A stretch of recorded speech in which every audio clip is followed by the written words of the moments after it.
104 sub ഇൻസ്പെക്ടർമാർ കൂടി നമ്മുടെ police സേനയുടെ ഭാഗമായി. അവരുടെ പാസിംഗ് ഔട്ട് പരേഡിൽ ഇന്ന് മുഖ്യമന്ത്രി അഭിവാദ്യം സ്വീകരിച്ചു. വളരെ പ്രധാനപ്പെട്ട കാര്യങ്ങളാണ് മുഖ്യമന്ത്രി ആ അഭിവാദ്യം സ്വീകരിച്ചുകൊണ്ട് പറഞ്ഞത്. കുറ്റകൃത്യങ്ങൾ തടയുക മാത്രമല്ല, ജനങ്ങളുടെ ആത്മവിശ്വാസം ഊട്ടിയുറപ്പിക്കാനും പോലീസിന് കഴിയണമെന്ന് മുഖ്യമന്ത്രി പറഞ്ഞു. കേരള പോലീസ് അക്കാദമിയിൽ സബ് ഇൻസ്പെക്ടർമാരുടെ പാസിംഗ് ഔട്ട് പരേഡിൽ അഭിവാദ്യം സ്വീകരിച്ച് സംസാരിക്കുകയായിരുന്നു മുഖ്യമന്ത്രി. എല്ലാ രംഗത്തും രാജ്യത്ത് ഒന്നാം സ്ഥാനത്താണ് കേരള പോലീസ് എന്നും മുഖ്യമന്ത്രി പറഞ്ഞു. സമാധാന പരിപാലനം, ശാസ്ത്രീയ കുറ്റാന്വേഷണം, സൈബർ കേസ് അന്വേഷണം എന്നീ രംഗങ്ങളിലെല്ലാം രാജ്യത്ത് ഒന്നാം സ്ഥാനത്താണ് കേരള പോലീസ് എന്ന് മുഖ്യമന്ത്രി പിണറായി വിജയൻ പറഞ്ഞു. ദുരന്തഘട്ടങ്ങളിൽ ജനങ്ങൾ ആദ്യം വിളിക്കുന്നത് പോലീസിനെയാണ്.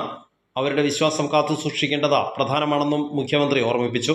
ക്രമസമാധാന പരിപാലനം, ശാസ്ത്രീയ കുറ്റാന്വേഷണം, സൈബർ കേസ് അന്വേഷണം ഈ രംഗങ്ങളിലെല്ലാം കേരള പോലീസ് രാജ്യത്ത് ഒന്നാം സ്ഥാനത്താണ്. കുറ്റകൃത്യങ്ങൾ തടയുക എന്നത് മാത്രമല്ല ഇപ്പോൾ പോലീസിൻ്റെ ചുമതല. ആപൽഘട്ടങ്ങളിൽ ജനങ്ങളോടൊപ്പം നിൽക്കേണ്ടത്, അവരെ വിശ്വാസത്തിലെടുത്തുകൊണ്ട് പ്രവർത്തിക്കേണ്ടത് അനിവാര്യമായ കാര്യമാണ്. ഏത് ദുരന്തഘട്ടങ്ങളിലും ജനങ്ങൾ ആദ്യം വിളിക്കുക പോലീസിനെയാണ്.